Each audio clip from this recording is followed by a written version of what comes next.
Over the course of baseball history, we have seen a lot of low effort and lazy plays, but none of those moments are more egregious and humiliating than the disgusting lack of effort exhibited by Tyler O'Neill, as seemingly implied by his manager, Oli Marmol. But is that really the case, or is this nothing more than a smoke and mirror show? Let's flip some bats and dive right in. So this is a clip in question. The Braves are up by 3 runs in the bottom of the 7th inning with 2 outs, which means run on contact. Duh. As Donovan makes contact, which sounds like a broken bat, O'Neill gets a solid jump, but seemingly so lackadaisically rounds third and seems to be running at a sluggish rate. After the play, Cardinals manager Oli Marmol had this to say. Yeah, we got a lot of guys playing really hard. That's not our style of play as far as the effort around in the bag there. It's unacceptable. Yeah, that's pretty clear, right? All right, good. Your effort's 100% until you're told not to. That's an effort thing. It's not you don't go out there and work on running hard. Yeah. So listen, the Cardinals go on to lose this game 4-1. So I do understand a bit of Oli Marmol's frustration. That said, is it justified? Let's take a listen to Tyler O'Neill's response. He was pretty blunt about it. He didn't think I gave the best effort. You know, I'm out here every day grinding my ass off. You know, giving it my all and trying to stay on the field for 160 games out here. So yeah, I mean, I'm trying to score that run, of course. You know, not out there to dog it at all. You know, those are pretty strong words from him. So that's good to know. If you're like me and you love to understand the nuances, non-spoken body language, then you could tell that Tyler O'Neill had zero clue that Oli Marmol had made public some of the comments that he made in the clubhouse. So before we get too much further in this video, I'm gonna throw it to myself over that direction for a second. What up, y'all? Welcome to the Whiskey community. We are growing the channel 1 subscriber at a time, and I would love to have your support. So before we get moving too much further that way with the video, go ahead and like, comment, subscribe. It truly would mean the world. So, like, go do it. Dope.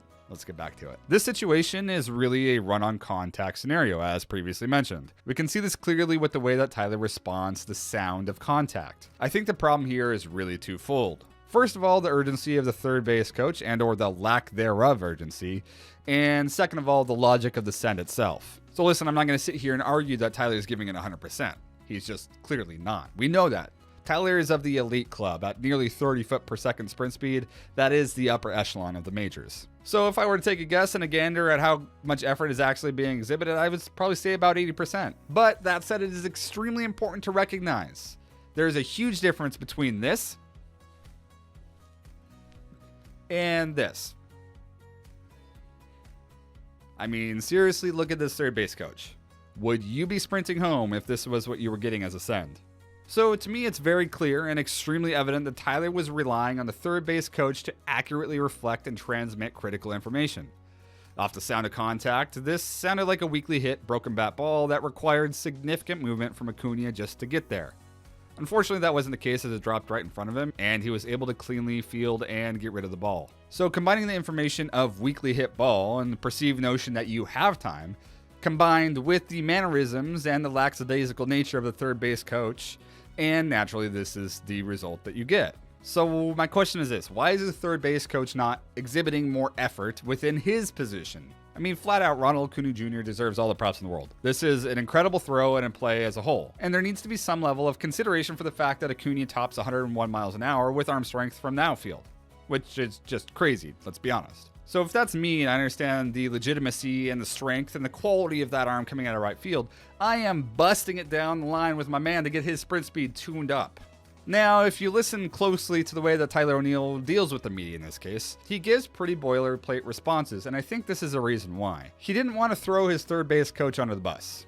Because if that's me and that's a response I'm getting, the non-verbal, lackadaisical mentality and perceived notion that there's not really any immediacy to this play, I'm going to do something very similar to what Tyler O'Neill did. So instead of pulling an Oli Marmol and throwing people under the bus, he just flat out says, I got to do better next time, which huge props to him because that's the big man play right here. Also, I want to squander the fact and address the notion that Tyler O'Neill is a low effort guy. Just look at this dude. He's famously known for his dedication, discipline, and work ethic, not only in the gym, but also his practice routine and his day-to-day activities. Just look at him. Just go ahead and look at obviously him, but also his clips as well, right? And that brings us to Oli Marmol. Flat out, dude, you just got to do better. You have to exhibit a little bit more understanding of leadership and emotional intelligence. Big, fluffy, fancy words aside, that essentially means you have to react and act in a manner that best represents yourself and your team and put everyone in a position to better achieve success through your understanding of the emotional elements of the circumstance as a whole.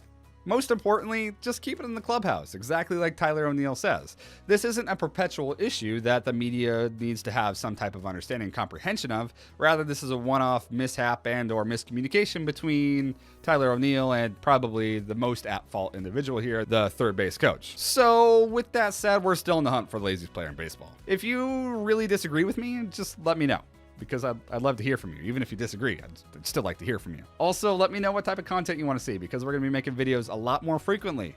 I just got laid off, so seriously, you can drop me a comment. I need to spend my time doing something. And with that said, thanks for tuning in. Seriously, you don't know how much it means. Go ahead and like, comment, subscribe, as previously mentioned, because we're growing the whiskey community one fan and subscriber at a time. And peace.